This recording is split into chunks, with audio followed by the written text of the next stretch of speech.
there's a deeper side of freedom, which is when you're at peace with yourself, right? You know, you can't constantly live in the past. You can't constantly beat yourself up about things. But I understand it's a process. Welcome to Led From Within. In this episode, we explore what it really means to live from inside out.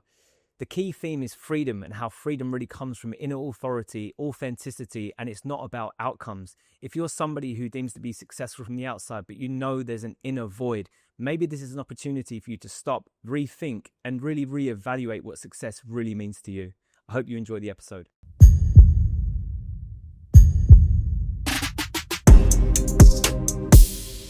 Led from within.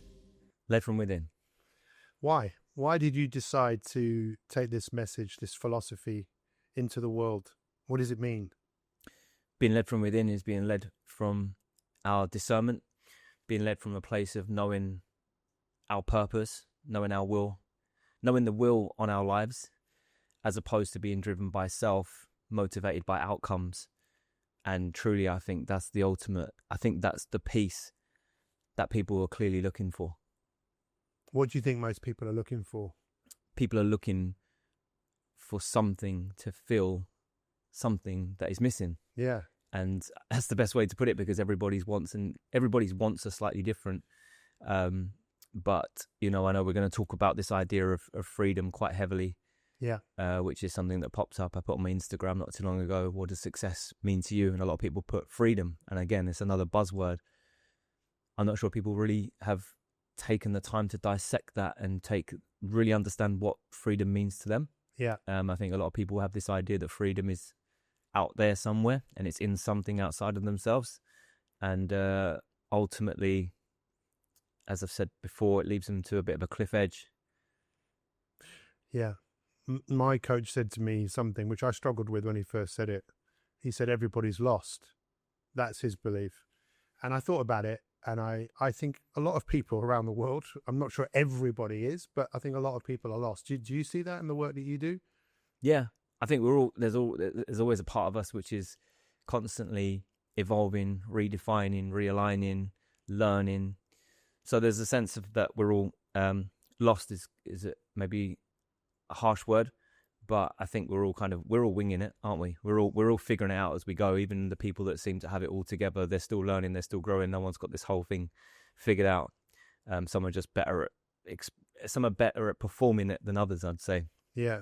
So part of being led from within is actually kind of stopping and looking at your life and looking at how you're thinking, how you're feeling. Yeah. Looking at your past, thinking about where you are now, thinking about where you want to go, trying to make sense of this thing called life. Yeah. Being led from within is an inner audit where we basically have a serious look inside how we're feeling and what's really going on and what's really affecting us, what's really impacting us, and really looking at where our compass is set. You know what's interesting, when you were saying that, I was thinking about a rap song about, that kind of quote about how you live in, and then you see how a lot of people live when you see that on social media, and it's an outward projection of how you live in, of what success actually is. Yeah. But what we're saying is, whoa, stop. Let's look at our own inner experience and how that's affecting us so we can make sense of that. So talk to us a little bit about your own life experience. I know you've shared that on another one of the podcasts, but what did you stop and realize about yourself? Yeah, ultimately I was realized how heavily influenced I was from outside circumstances or from other people, how heavily that was influencing my decisions or just my mind frame, my mindset around where I was going. And I was kind of following and being molded and shaped into a system that I never wanted to be a product of in the first place. Yeah. I've always valued my like authentic self because, well, not always, but as I moved into a different part of my life and as I was growing, I started to really understand the power of just being my authentic self. What does that mean? Your authentic self for me is just really embracing and being empowered by who we are, and understanding that our past doesn't define our future, and that we don't have to be. I love the quote that says, everybody's trying to fit in a world, but we were born to stand out. So I think that quote says, I don't know how it exactly goes. I think we're all trying to fit in, but we were born to stand out. Yeah. And so what I recognized was I was naturally an introvert. I've always been introverted. I still am. And I actually love the idea of being an introvert now, as opposed to feeling inferior and thinking, oh, I want to be more like him because he's, life of the party. People are listening to him. I wish I was as confident as that person, because as we all know, how people live in social isn't how they are in self. Yeah. So what I understood was, in social, I might not be this life of the party and loud, but in self, I'm very cool, very calm, very collective, becoming very sure of who I am. And I lent into that as my kind of power and my empowerment, should I say, versus trying to live externally. I think I found a lot of peace in that. It's interesting you talk about introvertism, because I think everyone has the ability to be an introvert, to stop and look at themselves. I mean, I'm the same. To the outside world, people would think I'm this full of energy, but you know me so well. Like I know you. We've known each other for 10 years. We know that we've both got those very introverted parts of ourselves where we've stopped and looked at our own lived experience. But your life experience showed you betrayal, rejection. You experienced quite a lot of that as when you were young, which it sounds like that left you with, I'm not enough, I'm not good enough, and you were looking to become something that you weren't. Is that right? Is that how you would look at it? Who did you become on the back of? How did that affect you? How did that manifest? Well, it manifested into a lot of confusion and a lot of kind of erratic thinking, and a bit of I was a bit of a mess, and to be honest, and again, trying to prop up this character that I've got it all figured out, because I thought that's what the world wanted to see more of, is somebody who's got it all figured out, portraying like they're already successful. When I think the most powerful thing we can do is come as we are and say, listen, this is who I am, this is how I am, this is my story, and this is how I'm dealing with it. And I think there's something so deeply inspiring about somebody who's just exactly who they are. Yeah. It might sound pretty like a bit of a weird statement, but when you've been through the process that kind of we've been through, and you've met the people and you've had the experiences, you realize just how powerful that really is. Well, I mentioned to you about Ken Robinson, who's done some TED Talks. He was a teacher, a speaker, and he died a few years ago. But one of the things he talks about education is that education should be about finding out people's own uniqueness, what they're individually extremely good at, and then extracting that and helping them manifest it, helping them work with it. But we know the system doesn't really work like that. It seems to work where we've got to try and be like everybody else, as opposed to be like who we truly are. That's what you believe, that we all have a uniqueness. 100%. I think that's Onlyness. I became a bit of a rebel to the system, because I felt let down and disappointed by the system, because when you're at school, you're judged by a set way. You all sit the same. You sit here, you look forward, you do this, you do that. And I never wanted to there was a rebel in me that just didn't want to conform. I didn't feel comfortable. I never performed under pressure of exams.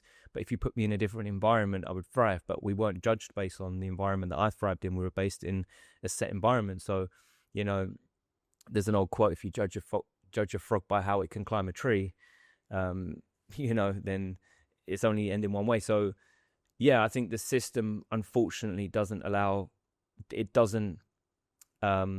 allow people to express themselves. It doesn't encourage creativity, and so I think that we become a product of a dull system. Yeah, I think what happens really beautifully with a lot of people who have had a difficult, challenging life is that they end up wanting to share what they've learned with others. Yeah, and that can not always be a good thing, because I think sometimes, like for you, you thought, right, no one's going to take care of me, no one's coming to rescue me, so I'm going to take care of everything. I'm going to take full responsibility for everything and everyone as a way of dealing with trauma. Yeah. But you obviously got to a point of realizing that's not working. Is that what happened? You got to a point of thinking, yeah. Well, I've just realized that it's not sustainable. It's not a sustainable way to live. And if you're somebody who, like myself, I value playing the long game, is when I set out to do something, I set out with the intention of it being forever. Otherwise, don't bother at all. I'm not here for a 1-year thing.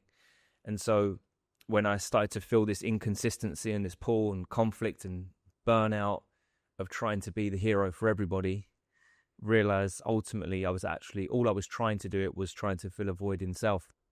Yeah. And when that started to show itself to me, it was hard, because now you've built a reputation being somebody that everybody confines in. Everybody wants to borrow money from you. Everyone wants you to come and save their day. And when you then step away from it, you know, you destroy a reputation that you've built. So being led from within is, to do that, you're going to have to suffer a sacrifice of kind of knocking down something you may have already built, whether it's a reputation or whether it's an external validation or external symbol of people think you're like this. And, you know, people used to come to me for financial advice, crypto advice, this, that, and the other. And now I'm like, listen, don't come to me for that stuff. I'm not interested. I mean, I can teach you that stuff, but I want to, as I said to you, for me, who do I want to become? I want to be a brother. I want to be a brother before a mentor. I want to be a brother before anything. And then we can do business together. I don't want to do business with people. I want to do life with people. And that's something that I'm really passionate about. I wasn't always like that, but that's where I'm at right now. And I think that's something I value. Well, that's what we've been doing for 10 years, right? Yeah, brother. Yeah, it's a finite relationship. It's like, am I coaching you, mentoring you? I don't know. Am I a friend to you? Most definitely. Are you a friend to me? 100%. But I think what's a really interesting point we should discuss, which is this stuff, it's not sexy, you know? No, it's not really, attractive. It's not attractive. It's actually hard, I think. For most people, it's definitely been hard for me because I've had to face the reality of the world that I'd created on a version of myself that I thought that's who I was. To break that down has been really quite uncomfortable, but it's been the most liberating thing I've ever done. Yeah. And for you as well. I mean, you seem like a liberated human being. You seem like your nervous system has really calmed down. You're not living in high alert. You're living in a space of, okay, I know who I am. I'm informed by my faith. And on the back of the changes that you've made, because I've been fortunate enough to see this unfold, I've seen what you've created. And with the empowerment global network that you've created, talk to us about that. Where did that come from? What is it? How does it work? Yeah. Well, liberation. That word liberated is a great word of summing it up. And I'm no longer here to prove anything. I think that's the difference in the state you live in. But Empower Global Network is just a manifestation of that journey that I went through. And we started to build an organization, not for profit, not for exchange, but really to create an environment which creates empowerment. And to be empowered, the way that I see it by definition, is to give someone their authority back. Not that we can literally do that for people, but we can give people an environment, an opportunity to claim their authority, taking responsibility for their life, taking responsibility for their finances. Because let's be honest, most people aren't really living their life; they're accepting one. And so Empower Global, it went from being just a word of empower, which was really big on, like, in my heart, to Empower Global Network, because it just grew and it expanded. And I honestly I know obviously as the person who founded it, if you like, might get all the credit, but really it's nothing really to do with me. It's credit to the people that kind of took it upon themselves to kind of opt in and say, do you know what? I'm not living in transaction. I'm not living for profit. I'm living for empowerment. I'm living to grow. And it's funny how those things follow, profit follows. When you live like this, when you live with the right value system, you make informed decisions, when you act of a place of calmness, when you plan for the long game. All these outward things that people think make you successful just kind of find their way to you. And it's not something, it's not a tactic. It's nothing you can get on a whiteboard and teach something. Like, it's just something that happens when you live in the right way. And so I'm very grateful to be a part of it, even though, again, maybe I'm known as like the founder, but I'm just very grateful to be a part of it and watching the impact it's having on people. And as a consequence, we are growing, really fast. So it's an amazing organization. Well, I've seen it firsthand. I've seen it online. I spoke at one of your events, and you can see how empowered people are in the room. And when you create that environment, it's a beautiful thing, because I think most people are just wanting to be themselves. But yeah, they are. They've spent lives trying to be someone else. Yeah. And I think what you've said, I think the key word that comes up to me through this conversation is about surrendering to what's going on. Yeah. To let go. Because to go from a place of I need to push, I need to hustle, I need to operate, I need to just keep going no matter what, to surrender that to no, I'm going to allow things to unfold because I have faith in I do the right things. Like was it Jim Rohn that said about, you know, you sow the seeds and some of them are eaten by the birds, some of them get blown away. But if you sow enough seeds, you know what? Something's going to come up, and it's not you that's doing that. No, I agree. You know, that is a really hard concept, I think, for a lot of people to get their head around. You mean what? It's not me? Yeah. Is it, well, okay, you put the seeds down and see what happens. Yeah. So something else takes over. Again, I don't expect everyone to believe that, but I think... yeah, I think, well, the system opposes that entirely because, well, if you think everything's an exchange of time for money in the workplace, so we build in that mindset of people go to work and hour by hour they're counting their money. So they understand the concept of I give you 1 hour of my time and I'm compensated X amount of pounds. But when you all of a sudden say, well, you need to give your time with no guarantee, that's the difference between an entrepreneurial mindset and an employee mindset, or someone who's living from without and someone who's living from within. Yeah, is that I sow seeds with no guarantee, but because I believe it's the right thing to do, or I believe that, I mean, I'm sowing into the future. And again, that is a difficult concept. And I think just what come to mind of what we've done with Empower Global Network is that we've changed the definition of success for most people, because we don't necessarily reward the highest achiever based on outcomes.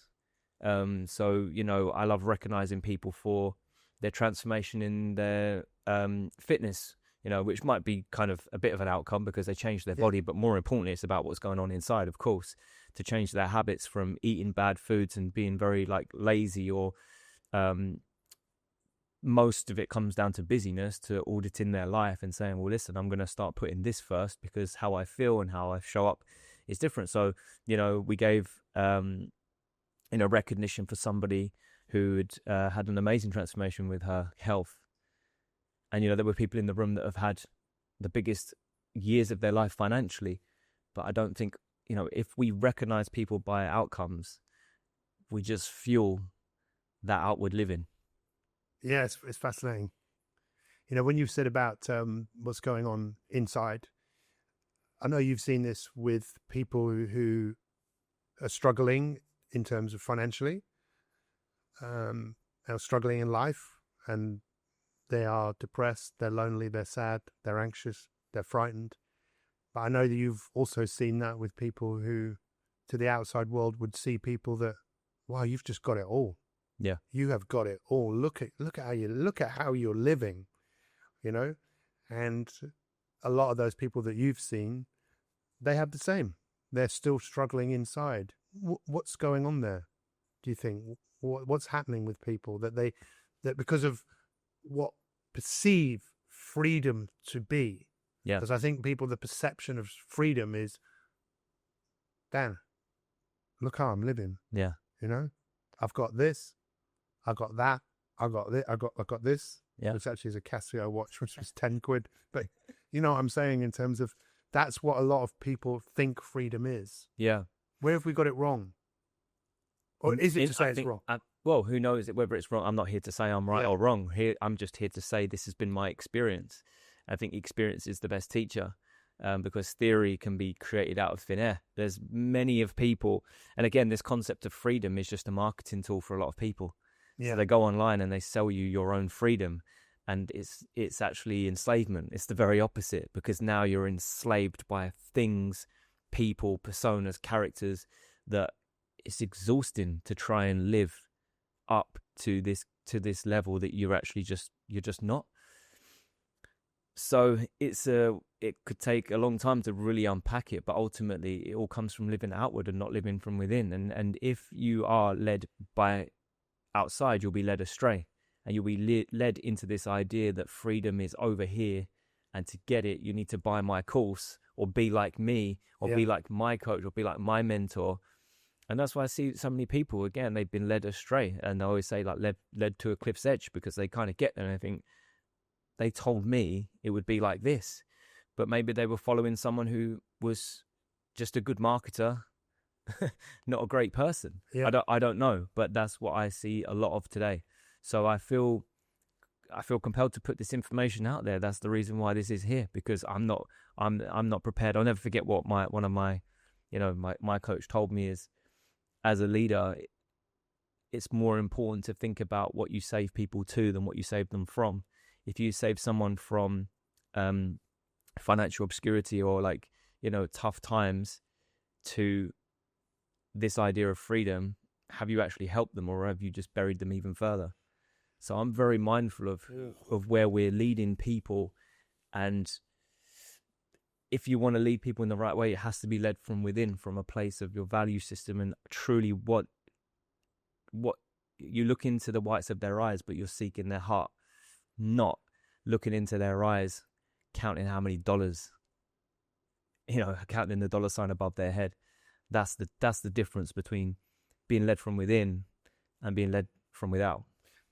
I was thinking that line by Jay-Z, more money, more problems. Yeah. And we've spoken about this. I think it's really important that wherever you are in your life, to be kind and be gentle to yourself. I think a lot of people are very, very hard on themselves. And, when you're with yourself, and if you notice just how you feel, and if someone is I'm feeling anxious, I'm feeling sad, I'm feeling lonely, it's okay. There's something going on behind the scenes, and what you do with that is important, right?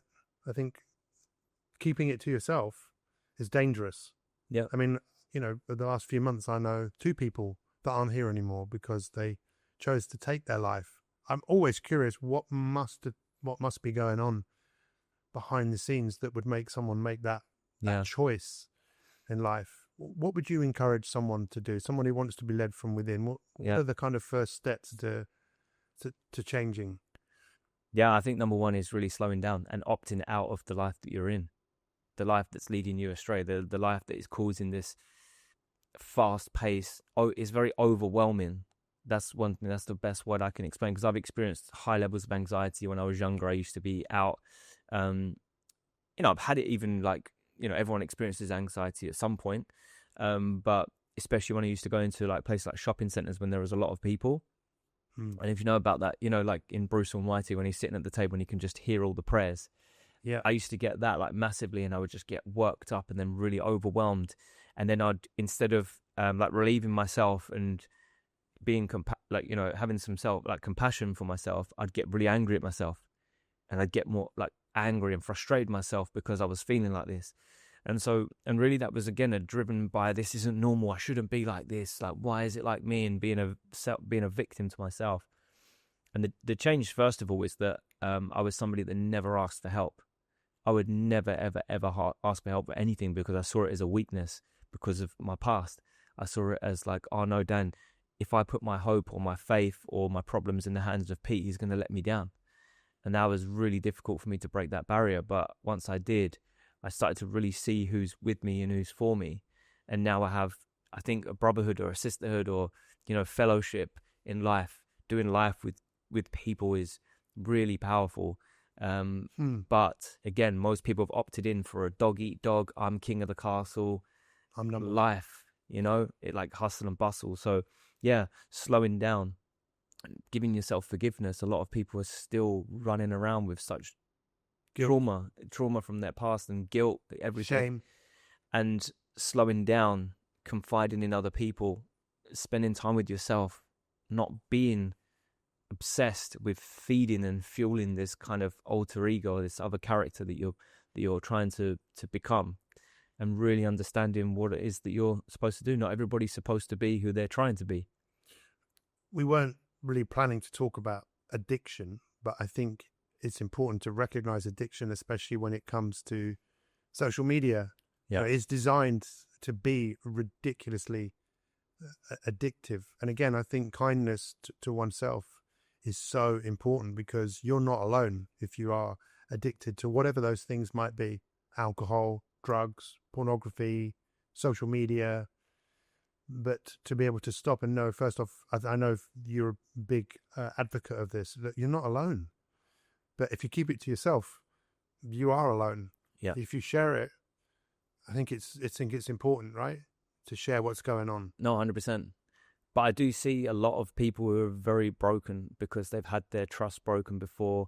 They've felt betrayal. Yeah. It's where I can just relate to a lot of people. It's normal to think that, oh, you know, a lot of people, I've heard so many people say that. I think I've said this before, I hate people. You know, people like, a lot of people love dogs, and they always say, oh, dogs are much better than people, which they probably are. But, but you know, you can't afford to lose hope. Yeah. You know, you can't ever lose hope because there are people out there. And also, a concept that I struggled is this concept of seeing the sin, not the sinner, which basically means to not look at what someone's done wrong to me, but really look into their heart and understand why are they like this, because a lot of people are like that because of what's happened to them. And that is definitely an idea that people just don't want to do, because it's like, this person did this to me, and you know, so I'm just going to tear them to the ground. But really, if you look into their life, it's a knock-on effect. Yeah. And we have the opportunity to break that kind of generational curse of trauma, which is what I've worked so hard to do, because I'm very mindful that one day I'm going to have a family, and for me to be the best father I can be, I need to rewrite the scripts of my past. I need to get right with myself. I can't move forwards with the same, you know, anger and resentment and pain of my past. And when you make peace with your past, you become very liberated. You become very confident, very reassured in who you are, and ultimately you can then pour into somebody else's life, and they feel it. They feel the purity of like who you are. It's interesting what you said there, because I think it's important to distinguish the fact that it's not a destination, you know? Yeah. It's not like I've arrived, you know, I'm arriving, I'm always arriving, I'm always evolving. And I think that's one of the great things that you've done, because I've seen how you've evolved and how the impact that's had through fellowship. You've created followership, you know? Yeah. And we talked about what being a leader really is all about, but let's just tie that bit up about freedom. So for a lot of people, freedom is escaping from what everyone else is doing. It's about fame, fortune, money. But we're saying, no, there's a deeper side of freedom, which is when you're at peace with yourself, right? Where you can forgive yourself, where you feel, because, you know, I was in America recently, and my coach, he works with people who were in prison, and now they're out of prison and they work for a company where they're making stuff. And I went and spoke to them, and you can see that a lot of these people are very hard on themselves for what they've done, for the sins that they have committed, or, you know, the wrongs that they wish they hadn't done. But ultimately, like you say, forgiveness is so important, right? To turn it and say, to be kind and be gentle. Yeah. Which is not an easy thing to do if you've been hustling, and if you have done things that you think, I wish I hadn't done that. I think we all have. I think there's always a time that we can take ourselves back to and kind of cringe. I wish I didn't say that. Wish I didn't do that. But you know, you can't constantly live in the past. You can't constantly beat yourself up about things. Well, you can. You can, but that's not. And I think you know that you are when you sit in silence. Yeah. And you sit with yourself. I mean, you know, I've spoken about this. I wish I'd been more present. Yeah. You know, the most important people in my life aren't here anymore. And it's hard. And I wish that I could go back in time and be more present with them, because back then I was too busy being busy. I thought the version of who I needed to be was someone who's adding value to other people's lives. So who I was publicly was much more important than who I was personally with the people that really mattered most. Yeah. But I can't do anything about that now. No. But what I can do is be incredibly present with where I am. And pass that message on to other people. So there's then the point. I think we should talk about that, because that's this whole concept of the hero's journey. You know, that's why we love film. What's your favorite film? Or one of your favorite films? I don't really watch many films, but I like The Matrix. The Matrix, yeah. And The Matrix is very biblical. Yes, exactly. That whole idea of someone is called to an adventure. Yeah. They don't want to go. They get a coach. They get a mentor. In fact, you've heard me talk about Lord of the Rings. There's this bit in Lord of the Rings where the two of the heroes, Frodo and Sam, they leave where they're going on this epic adventure, and they come to an edge of a field, and Sam goes, "We've not been past this point before." Yeah. And Frodo goes, "Well, that's because we've got to leave here." Imagine if he'd said, "You're right, let's go home."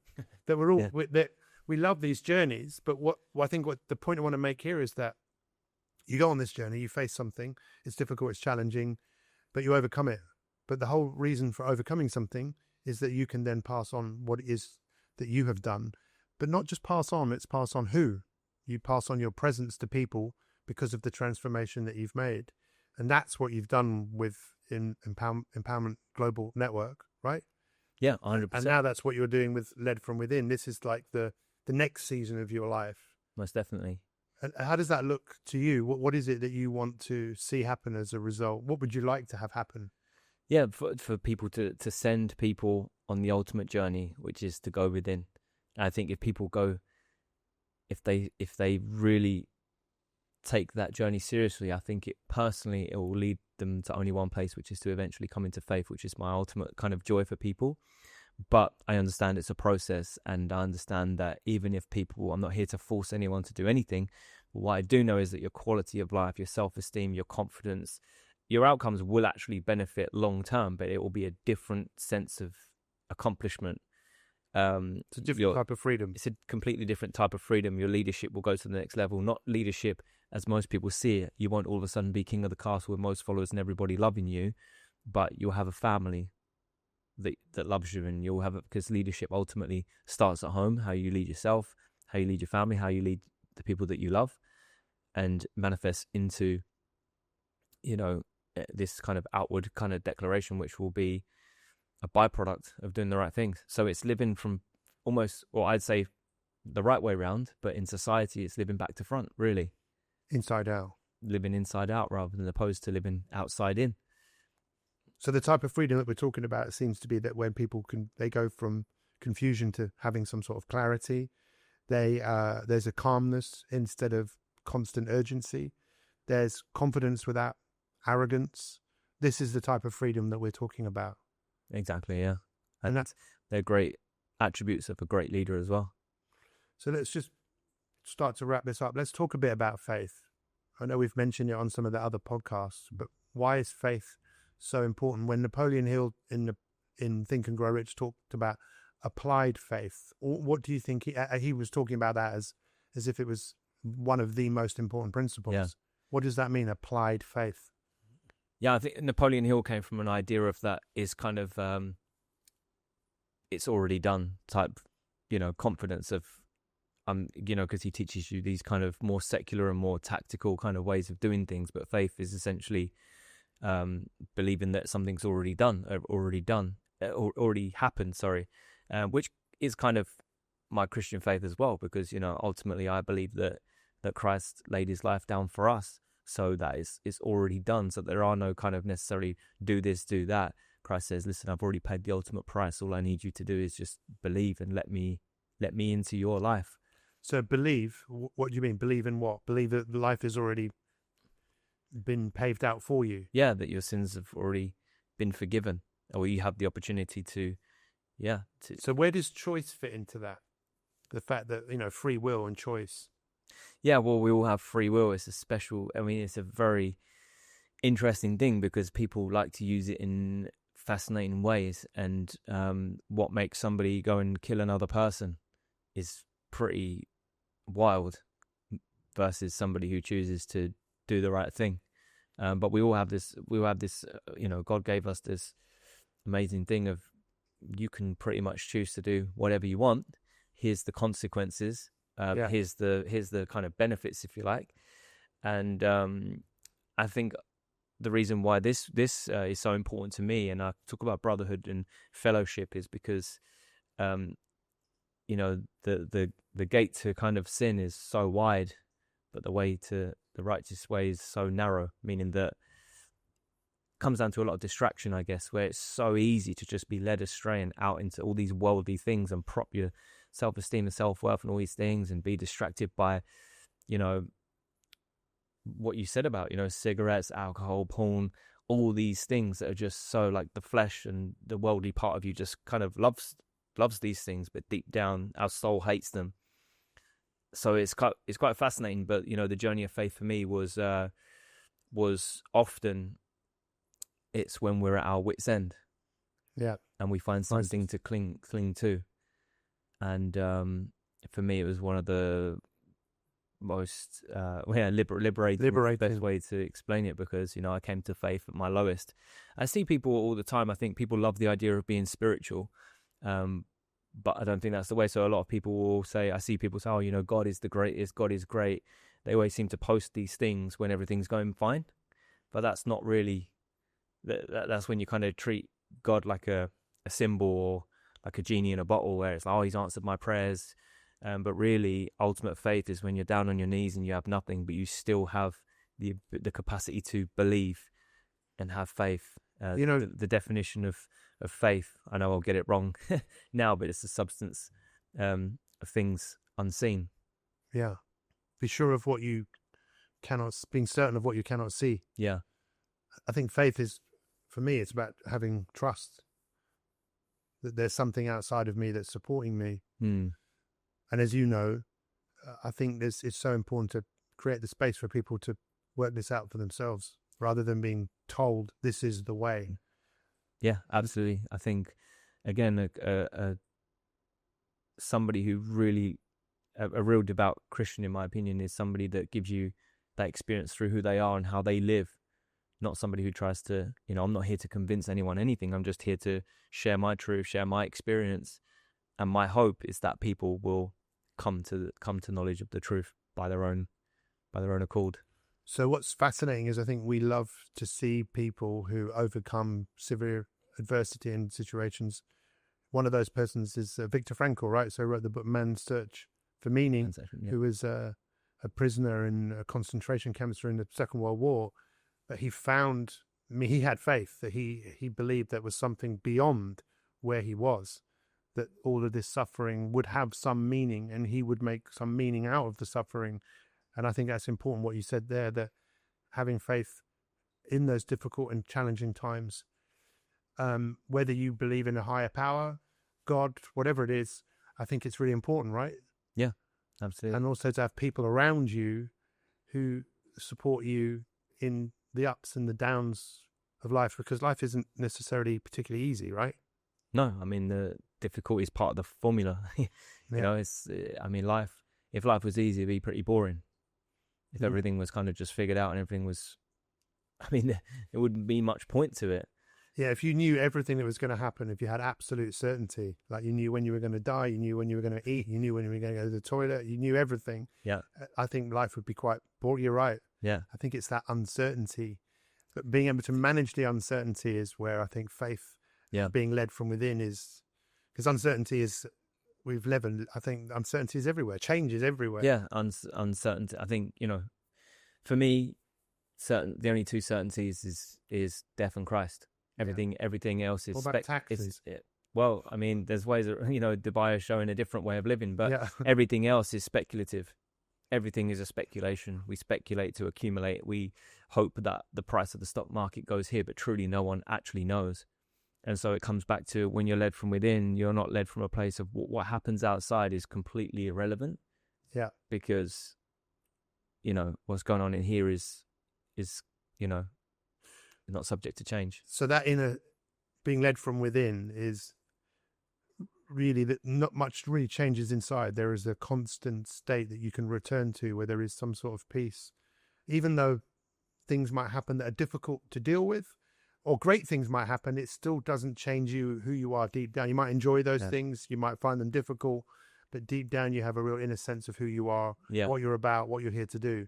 Yeah, 100%. And leadership is something that I'm massive on, and we were speaking about before. One of the great characteristics or great traits of a leader is how to stay neutral, that you don't become too overwhelmingly excited when good times, but you don't become depressed during bad times. You have this capacity to just be through all circumstances. And I think there's something, again, inspiring and attractive. If you want to become an effective leader, that's a character and a trait I'd look to really master, is not being driven by emotions, but to just be. So I know that one of the things that you're committed to doing is to share this knowledge with the world and work with people who perhaps already have some success but feel like there's something missing, from this podcast, from this episode, what is it you would like people to take away?